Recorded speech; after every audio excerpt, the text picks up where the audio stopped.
It's my distinct pleasure to introduce to you the real captain, even though she's a lieutenant, who's in charge of our local Salvation Army. As you know, or may be aware, when they assign somebody to they call them Salvation Army temples, they normally assign a couple. We're lucky these two couples came to Salvation Army, got married, went to some really cold place, and decided that the weather here is pretty nice after being in that cold place. And if you become their Facebook friends, you can see all these kissy pictures because they're still madly in love. So help me welcome Lieutenant Niki Woolin.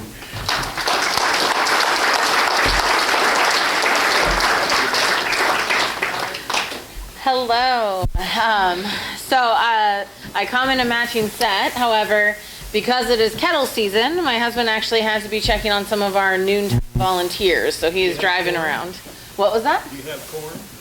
Corn? Kettle corn. Oh, Oh, it's good. It was a good one. It was a good one. go ahead and kick him. It's okay. We do. So he is off and about. He was with me last year. So you'll see him around.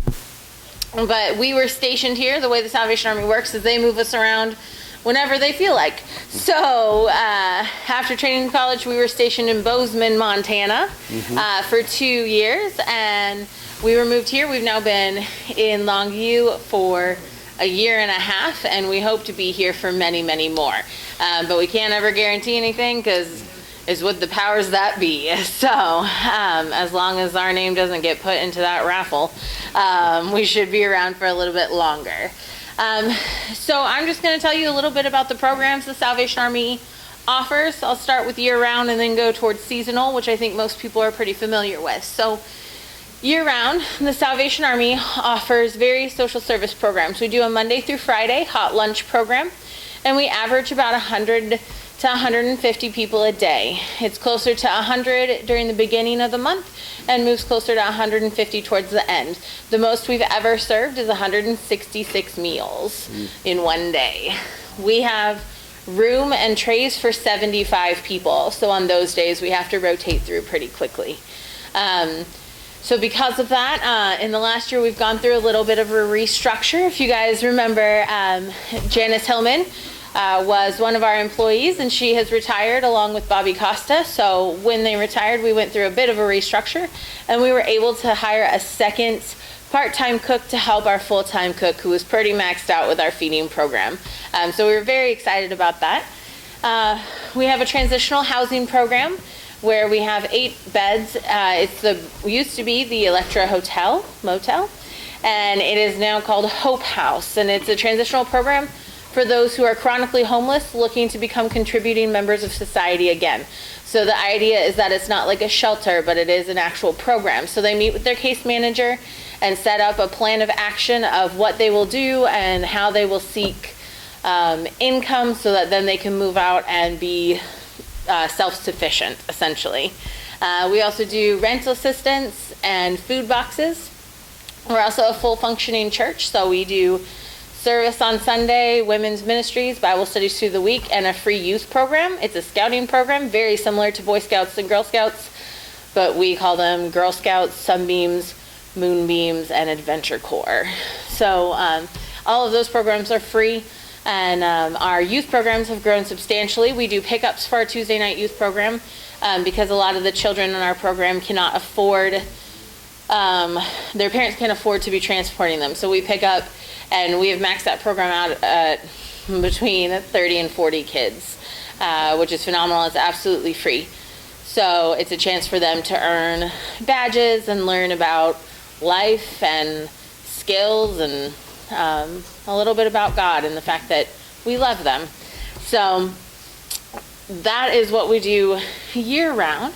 Seasonally, I'm sure you guys have heard of our Christmas Center. We had our grand opening yesterday. So our Christmas Center assists anywhere between 750 and 850 families in the Longview Kelso community. And that helps them with toys for their children. We give them a gift card to Fred Meyer to go purchase their Christmas dinner. They used to do food boxes, but that got hard in a couple ways, that we had to assemble all of the food boxes and they were quite heavy. And two was that we found that with the fact that America is quite diverse, people have a lot of different traditions as far as Christmas dinner goes. So some people like to have green bean casserole, some people like to have yams, some people like to have tamales, and we want to let them celebrate Christmas in the way that their family wants to celebrate. So we give them a gift card to Fred Meyer to purchase supplies for their Christmas dinner. We also do a Thanksgiving meal and a Christmas Eve meal, and those are slightly different than our regular feeding program because we use volunteers and we actually have our clients sit at their tables and they are waited on, and then their place is cleared after they are finished eating. So this Thanksgiving we served about 150 people with some amazing volunteers. I know that we're most known around Christmas time for our kettle season. So I want to thank you guys. You have taken 2 locations, 2 doors at Fred Meyer's on the 19th, and that helps us amazingly. I think what a lot of people don't know is that our kettles is our main fundraiser for the year. So while people understand kettles and believe it goes to our Christmas assistance program, which it does, it then goes and rolls into whatever's left over. It goes into our annual budget as far as helping people year round. So we appreciate it a lot. Years ago when it was founded, and I'm talking like 100 years ago, Kettles was 100% volunteer. But as the decades progressed, more families had 2 working parents and or 2 working adults and a lot less time to volunteer.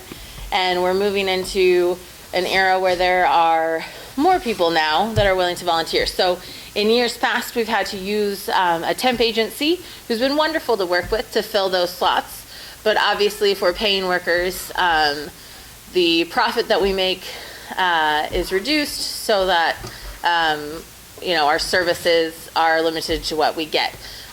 So when you guys volunteer, it obviously saves us money, and so the money that's put in the kettle can go further in that we can help more people. If you've ever seen our kettles, they have our slogan on it, and it says, "Doing the most good." And I am not a huge fan of that slogan because it is taken out of context.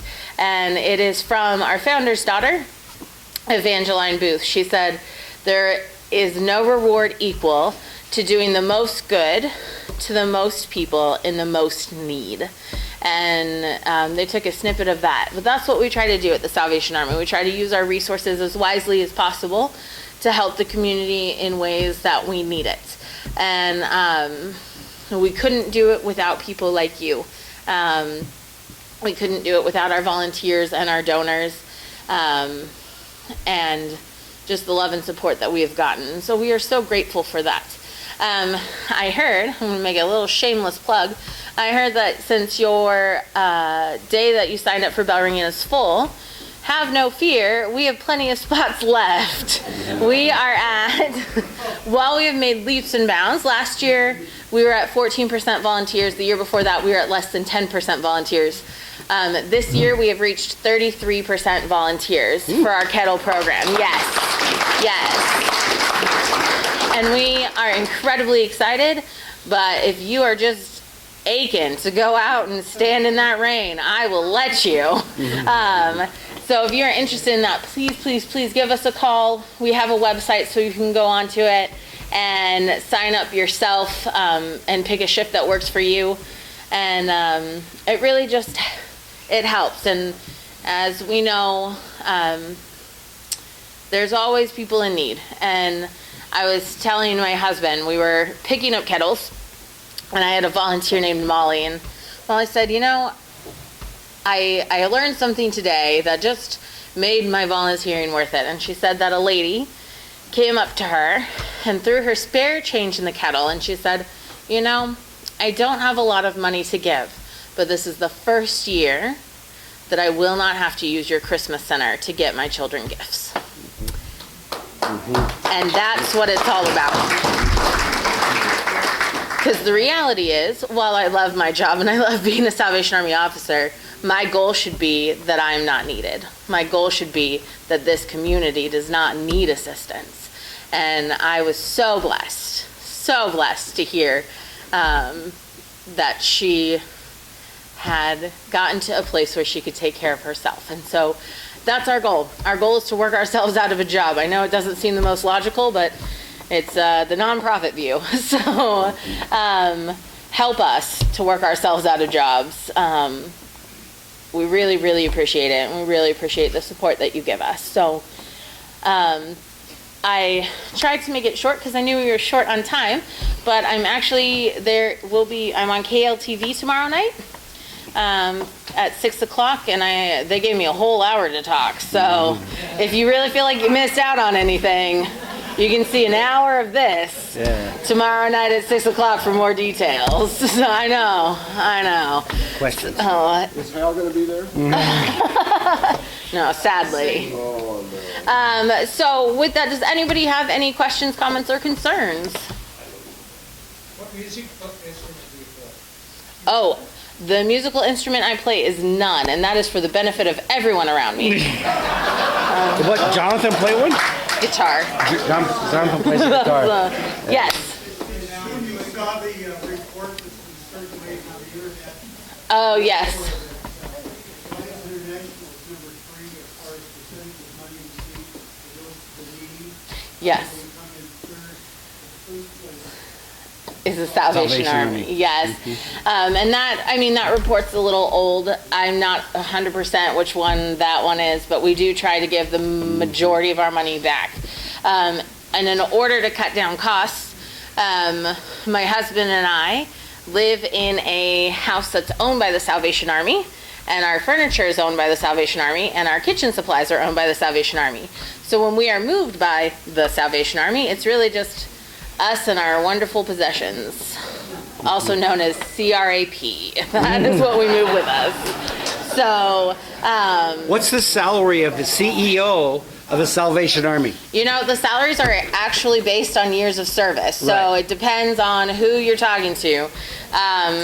We actually are not, I don't have a paycheck, if that makes sense. We're given a stipend, I guess is the best way to put it.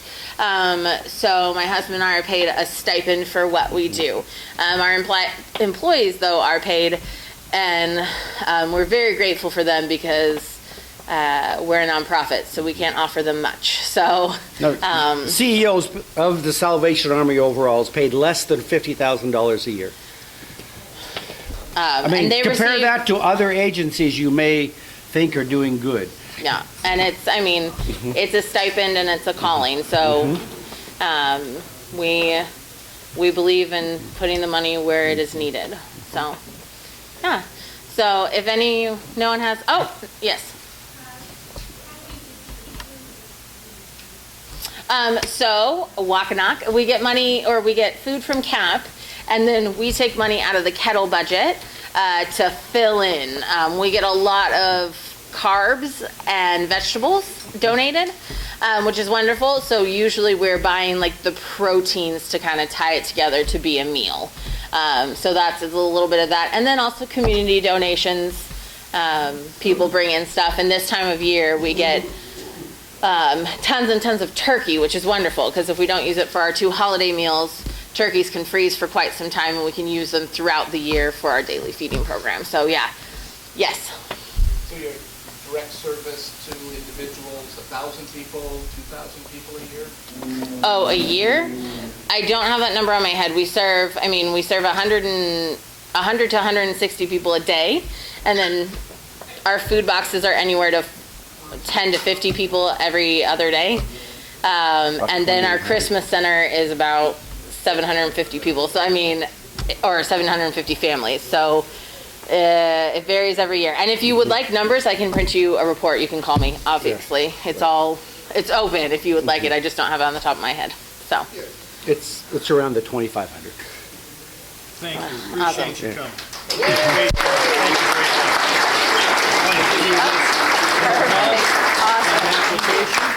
You can put your favorite beverage in there on Christmas Eve. Wonderful. Thank you. There it is. See you later. There is? There is. Hey, Sad. Russ, Yes. did Dolly leave a check for us? We'll catch up with it. Okay. Yeah. Sometimes there's a motion to give the happy dollars too.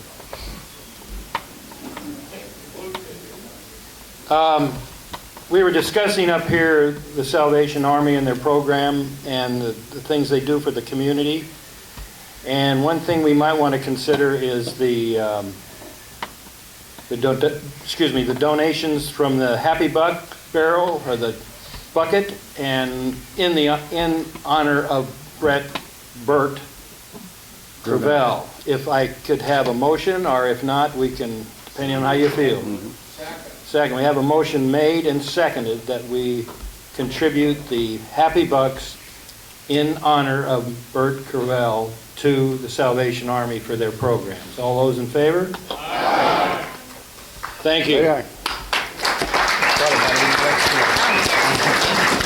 another treasure.